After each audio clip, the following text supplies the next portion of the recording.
I'm Emma.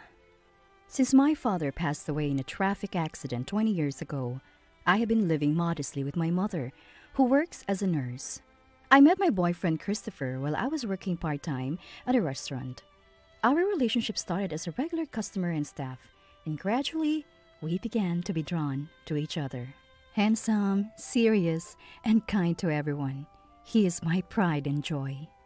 After dating smoothly for 3 years and hinting at marriage but not getting a proposal, I decided to propose to him on my 27th birthday.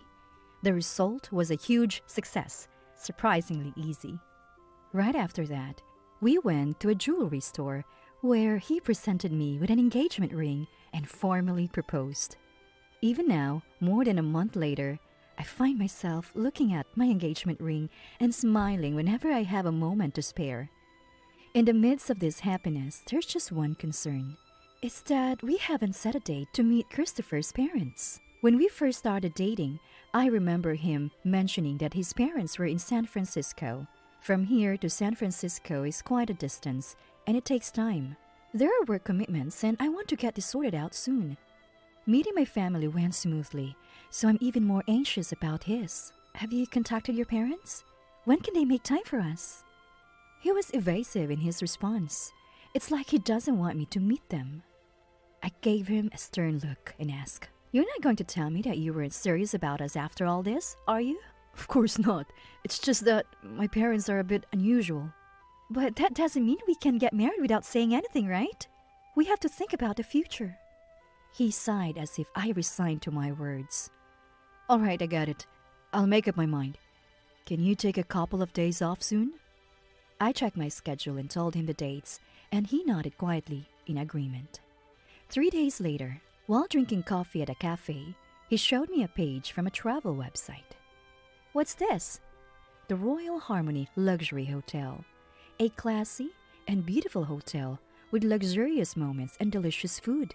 Wow, the price for one night is like a month's rent. What's this about? "That's the hotel we'll be staying at when we go to meet my parents." "But what? Why?" I spat out the coffee I was drinking in surprise. It was too early for a honeymoon, even though we were engaged. I couldn't believe these words were coming from him, a frugal man who hardly splurges and is still paying off his university scholarship. "Don't worry about the lodging cost. I'll cover that. But I have to ask you to split the travel expenses." "Wait, hold on. We can stay at a budget hotel. It doesn't have to be somewhere so fancy for meeting your parents." "It's my parents' house." "Yeah, I know your parents are in San Francisco, but we don't need to stay at such a fancy hotel." "That Royal Harmony I mentioned earlier, it's my parents' place." "What?" "The manager of this hotel is my second mom, and the person in charge of purchasing and cooking is my real father." No way. I couldn't believe he was the heir to a luxury hotel. The thought of marrying into a wealthy family excited me for a moment, but his expression was gloomy. "Huh? Second mom? Does that mean they remarried?" "Yeah, saying my parents might be a bit of a stretch. They divorced when I was in the middle school. Dad, a chef with no interest outside of work, took me in. Then he started working as a live-in at the restaurant when he was appreciated by the young manager. My now mom didn't know that. Now that I think about it, he hardly ever talked about his parents or family. According to him, they remarried when he was in high school. At first, she was a kind mom, but after he said he didn't want to take over the hotel, she started treating him coldly. Moreover, since I went to university, I wasn't allowed to stay at a hotel for free since I wasn't working there. When I go home, I have to get a room like any other guest." "But you don't have to stay there, right? You could just visit for the day." "I think so too, but it can't be helped. Like you said, without following the rules, my mom, being busy, won't even make time to see us. My dad doesn't even have a mobile phone, so inevitably, I have to contact my mom." At that moment, I regretted carelessly saying I wanted to meet his parents, but it was too late. I couldn't bring myself to suggest canceling it now, after he had made up his mind and even booked the reservation. There was a turmoil inside me, but still, a manager of a luxury hotel should be all about hospitality. Surely, if we hear their side, things will make sense. I decided to brush off the looming anxiety with positive thoughts. On the day of our stay, the weather forecast was wrong, and it was an unfortunate rainy day. Without a convenience store in sight to buy an umbrella, we got a bit wet despite taking taxis. The hotel we arrived at had a grand entrance, and as I walked in, I was awestruck by its elegance, stopping in my tracks. Then I heard a mocking laugh. What a sight, coming into our establishment dressed like that! Turning around, I saw a middle-aged woman in a suit, smiling elegantly. Thank you for coming all this way. I am Grace, the manager here and the mother of the young man you see there. Grace. As I bowed to introduce myself, she let out a small shriek. No, please don't bow in that wet rat state. You're dripping dirty raindrops. What? Could you please dry off? It's unsightly. Dirty? Unsightly? Even if that was the case, we were paying guests at this hotel, whether we were her son's girlfriend or not. Is this how you speak to guests? Wouldn't you normally offer kind words or at least promptly guide us to our room or bath? I was stunned by her words, which I never imagined hearing. Then another guest entered from behind us. Dressed head to toe in brand-name clothing, they were the picture of celebrities. Grace instantly approached them with a smile, her attitude changing dramatically. Thank you for coming from so far in this bad weather. Let me guide you to your room. May I take your luggage? The contrast in her behavior was stark. Christopher seemed unfazed, as if he had expected this. While I stood there dumbfounded, he completed the check-in. We have a reservation for Christopher, the cheapest room for one night. Right, Christopher, in our most affordable room. Why emphasize that? Before I could complain, a listless employee appeared. I'll take your luggage. This way, please. As we moved towards the elevator, an employee's voice stopped us. That elevator is for VIPs only. How are we supposed to get there then? For your plan, please use these stairs. We were guided to an emergency staircase. My irritation was definitely rising. Upon reaching our room, the employee roughly placed our bags down. Dinner is at 7 in your room. The bathhouse is open until 2 a.m. and from 5 a.m. Checkout is at 9 a.m. There is a pamphlet in the room with more details. Call the internal line if you need anything else. With that, he yawned and left. What was that treatment? I'm appalled at a luxury hotel like this. He took a towel out of the closet and handed it to me. I was finally able to dry my wet hair. Oh, it smells moldy despite being new. I wonder when it was last exchanged. The room itself is grand, but there are dust bunnies here and there, and unknown hair in the wash basin. And for that price, a national chain budget hotel would be much more comfortable. Hey, does your dad knows about the manager's tyranny?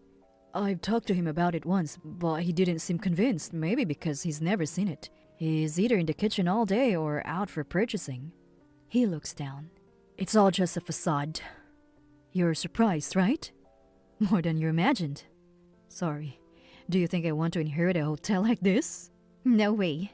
Why doesn't such a terrible place go out of business? That's the mystery. When I looked into it, there were hardly any bad reviews. Most of the main customers are wealthy, celebrities, and mass media who receive hospitality worthy of a luxury hotel. It's frustrating. What hospitality? It's all just a facade. As I thought of taking a photo as proof, I turned on my mobile phone camera. Just then, I heard a cough from behind. Turning around, there was the manager, Grace, frowning. When did you arrive? Didn't you read our brochure? Unlike other hotels, our building alone is of value. Unauthorized photography is prohibited. Weren't you here to greet us? Her tone suggested we were the ones lacking common sense. It's more questionable for you to enter without permission, I retorted. You're the ones trying to break the rules here. I'm just doing my job as a manager. Now, take a seat. Dad is busy with dinner preparation, so I'll be the one to decide whether I like you or not. Grace forced her way into the room and gestured for me to sit across the desk from her. Her sharp gaze was intimidating. I glanced at Christopher, and he subtly nodded. I straightened my back and sat down in front of Grace. Grace began to interrogate me about everything from how we met to my upbringing and lifestyle. I don't live a life I'm ashamed to talk about. I told her honestly about growing up supported by my mom and her relatives, that I continued to work part-time at a restaurant because my main job as a cook wasn't enough, and how important he is to me. After listening to everything, Grace frowned and turned to him. So you were serious about not inheriting the hotel? Bringing such a poor, common girl here? What? Hey, stop it! That's rude. After all those questions? Well, it's the truth. If only she had some beauty. I don't know about being a cook, but her hands are rough, nails short, and she lacks flair. I couldn't help but make a displeased face. It's true, my hands are rough from work, and I don't wear much makeup. Being ridiculed like this felt awful. Grace glanced at me and then slammed the desk, staring at him. If you insist on marrying her, I'll disown you. Bring someone poor into our family? Unbearable. He looked angrier than I'd ever seen.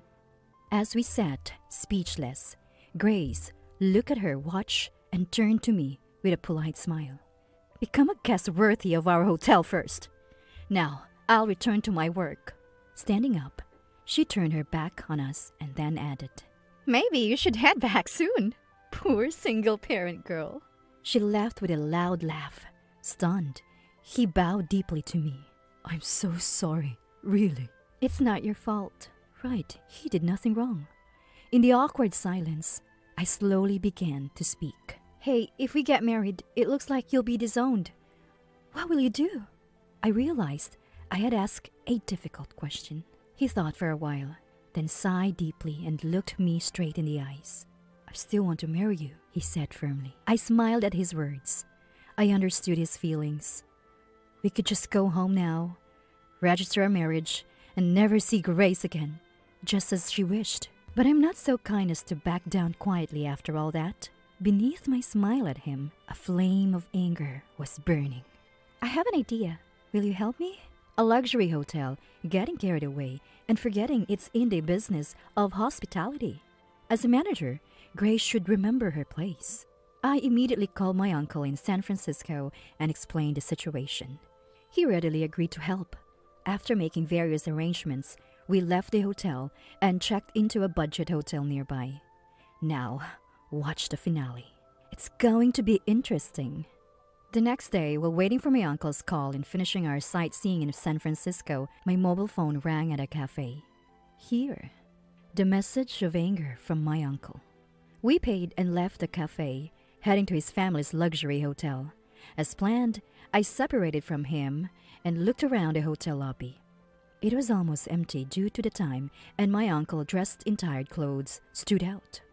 He seemed to have booked a room as planned, in the attire I requested. He must have received the same discriminatory treatment from the manager. Sitting in the lobby, he looked displeased. Uncle! As I ran to my uncle, Grace, who was passing by, sharply commented, Oh my, is that man an acquaintance of yours? No wonder he doesn't fit in our hotel. A luxury hotel like ours is too high a threshold for commoners like you. She laughed mockingly, but I quietly stood beside my uncle, who was glaring at her. This man is my uncle. He's like a father to me since mine passed away. Oh, is that so? Grace uninterestedly started rearranging the nearby flowers. More important than flowers, I'm about to teach her about paying attention to guests.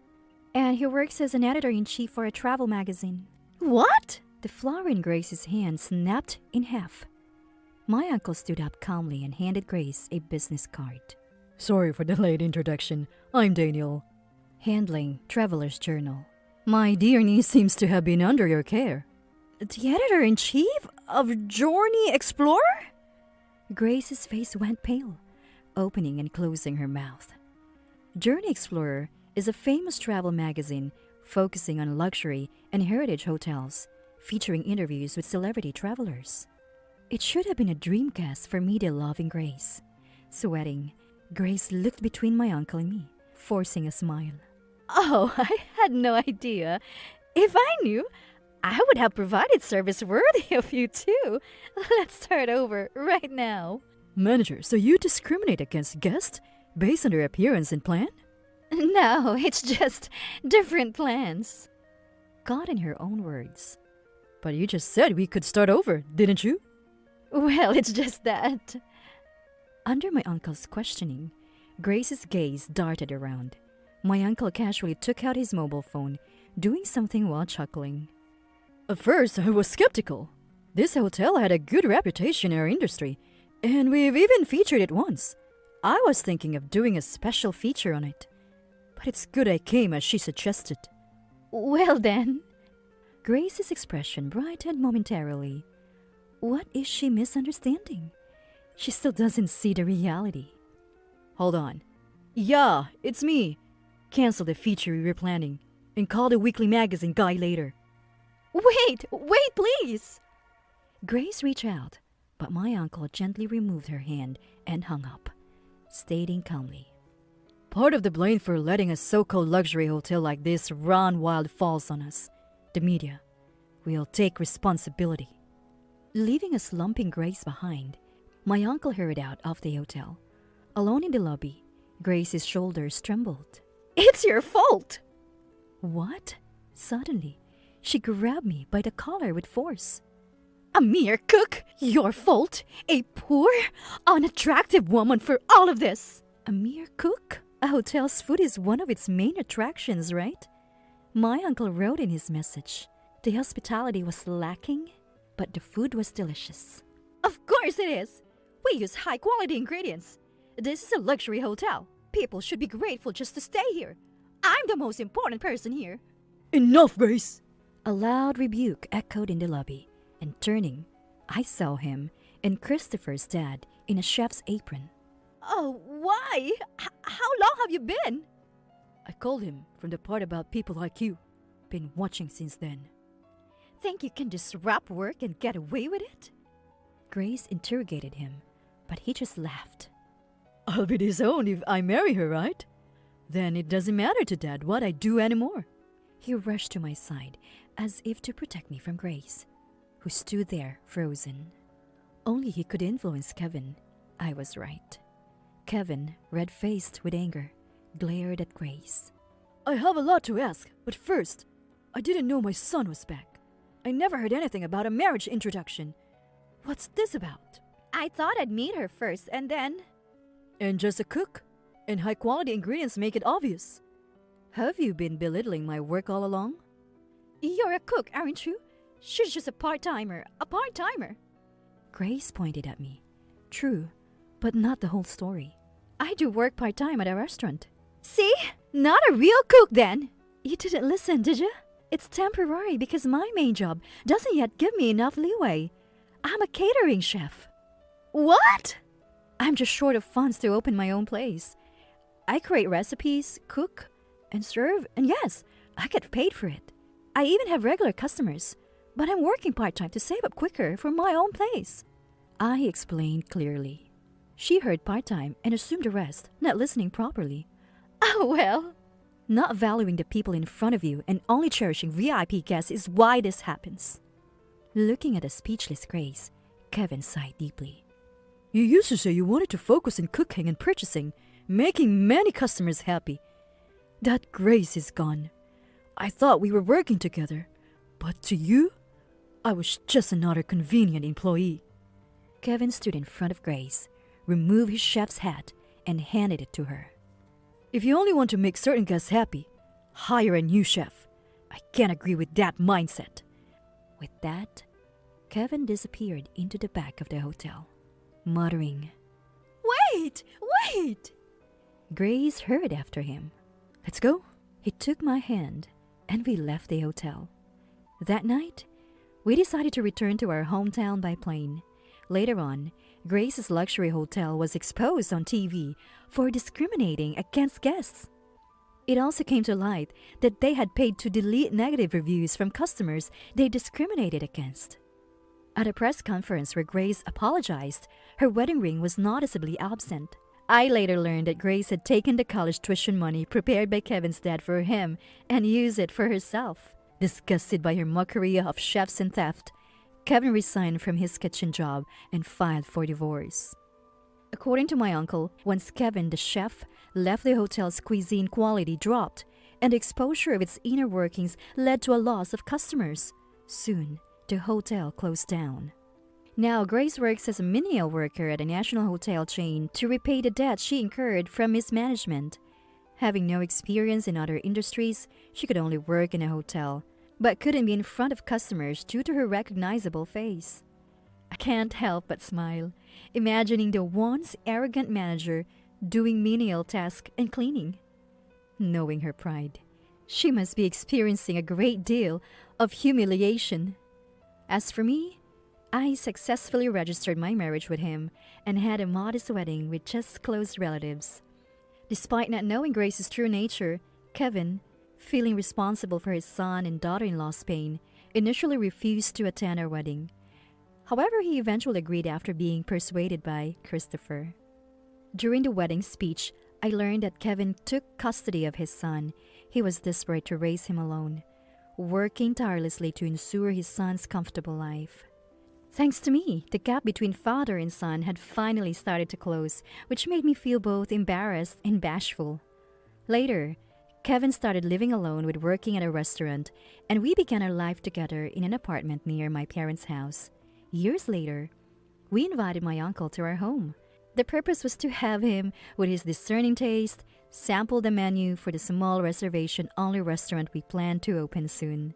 With enough money saved, we were opening a small restaurant while continuing our catering business, intending to quit my part-time job. Our restaurant might not be luxurious, but we hoped to make everyone who visited smile. We wanted to continue leading modest but happy lives, and it would be a joy to help make the lives of those who visited our restaurant a little happier.